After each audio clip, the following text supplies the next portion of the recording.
Yeah, I got a little time today, bro. Trying to touch on this topic, man. This oversaturated field, you know what I'm saying? Like I've been in trucking for like 20 years, bro. And I'm talking about like the cargo van, sprinter van space, you heard me? Everything started getting a little bit of it started going downhill like probably right before the PP. Well, during COVID, you had got a little whiff of it, and then when the PPP came, the money came in. Now you got motherfuckers going by an 18-wheeler, don't have no nothing. You know, before then you had people that was in the oil field, jobs getting threatened, so they pulling out 401ks. They pulling out all this money. They about to put down on. They won't get into the trucking business. So what happens? They don't have the understanding. So what happens is you might have a rate going from Texas. I'm gonna just say Texas to California, right? Might be paying, excuse me, but might be paying 5,000. I'm just using this for just to give you see how crazy this shit getting. Might be 5,000, bro. Good money, but you going on the West Coast. You got some people taking that bitch for 3,500. Like, what are you doing? They don't have to understand it. They don't have the logic. You know what I'm saying? You gotta pay yourself, pay the truck, you know what I'm saying? And put money up. They don't get that. That's one topic. And I want y'all to really understand this shit, bro. Right? And follow me on this. Stop believing all the lies about 3,000 to 5,000 a week in the sprinter van or cargo van over the road. If that's the case, great job for you. Reason being, you got a good deal that's pumping money. You need to take that money and you need to invest that shit in something else. That's it. You don't need to come out talking about you got a master class of nothing. Cause nigga, that shit does not add up in the fucking mid. Like if you running that shit in the southeast region, that shit may not work on the West Coast. It may not work on the East Coast. It just may not work everywhere. You know what I'm saying? Rates are not the same everywhere. And then another thing is you got this person over here talking about I'm pushing containers, making this amount of money. This person go tell this person. But until it's time to show and prove, right? It's gonna always be one or two things. Or they ain't paying like they used to pay, though, bro. This ain't happening. That ain't happening. Now you got people who get into the business not to just stack your money up and then pursue.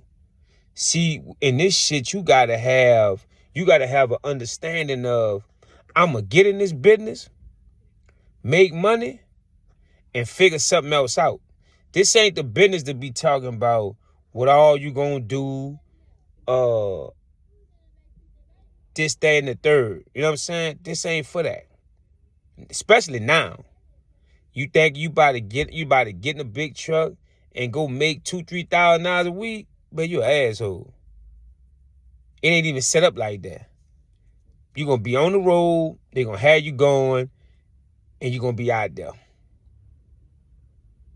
And with that being said, you talk about you gotta do 600 miles a day at 65, 70 cents a mile, right?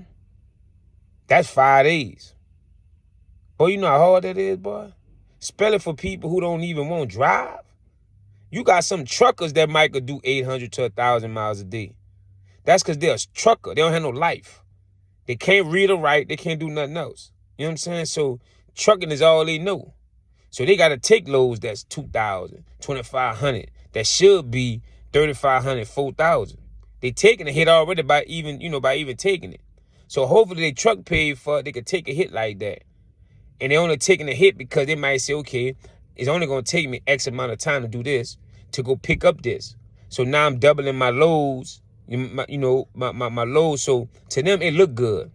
You feel me? But I was just strolling on Instagram, but I just seen, not Instagram, YouTube, bro. And I seen somebody else new talking all this court shit about making money in trucking. Do me this favor. Everybody who was talking all that noise about what they doing in trucking, do you see them anymore talking about trucking? No. They've been lying to you ever since. What happened to the female? Talking about she got 150 trucks. What she got caught doing? Lying. Stop believing all that shit, bro. If you not in the game yourself, first of all, check this out. I'm going to give you the rundown like this here. You want to get in trucking, right? And you ain't got no kids, no nothing to hold you back. No female, no none of that, right? To hold you back. Because I'm going to tell you, don't have no female. Period. Don't have no family. If you're a man that can put it together, you with a company, you could get some money together, then you could get onto like a owner-operator lease or whatever. Maybe do it. I don't know. I probably wouldn't do it, but try to find a way to get a truck yourself and build on that to get to over the road, right? This is what you need to know. It ain't no saving no $40,000, $50,000, $60,000. It ain't happening. Something gonna always break on there. It's a truck. You constantly rolling.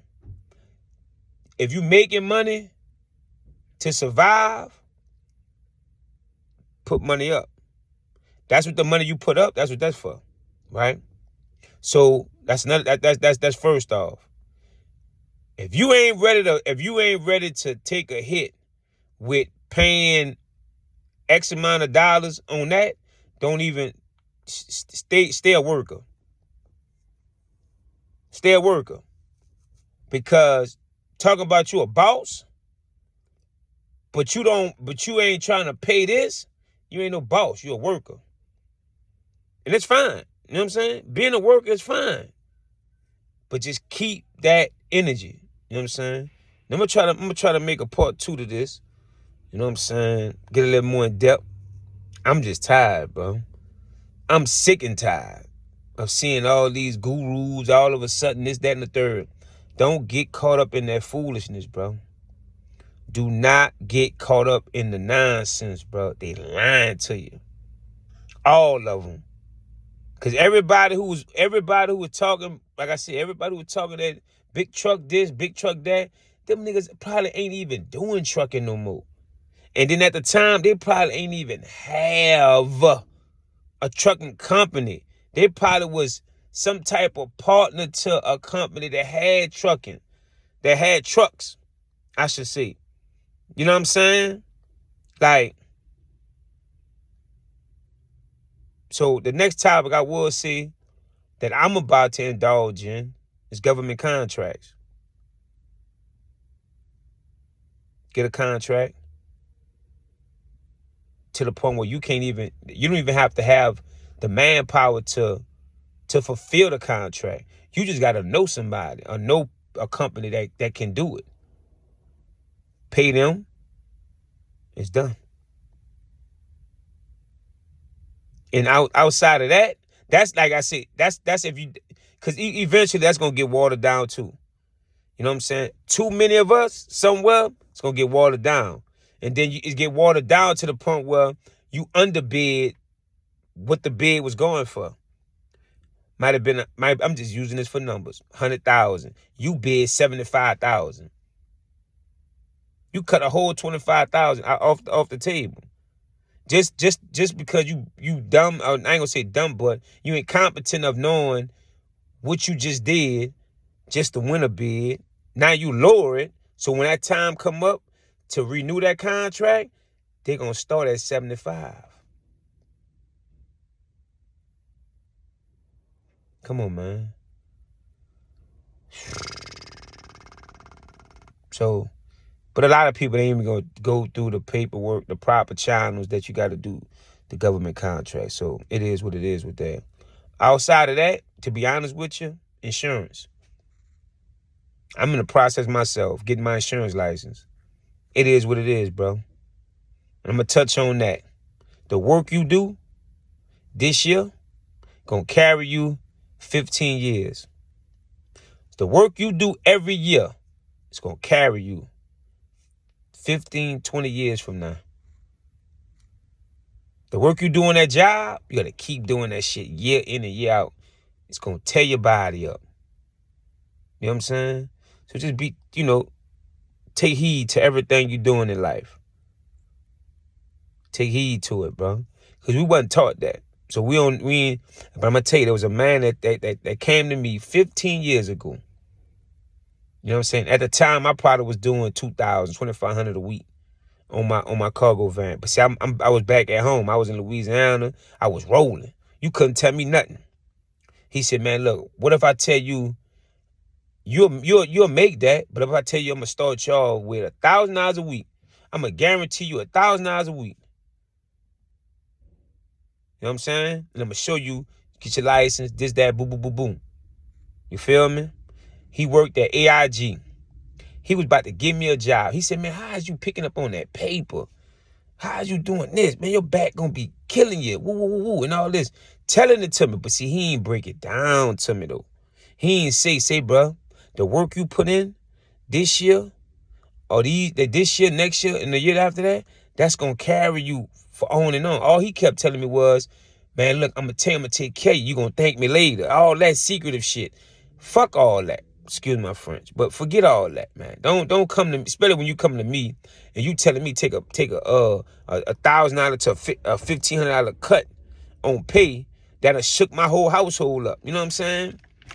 Like as far as cause I had all my kids at the time, so that would have shook my whole household up. To being on $1,000 budget, we would have got by. You know what I'm saying? We still, it wouldn't have been tough like that, but a lot of shit would have changed. You know what I'm saying? So,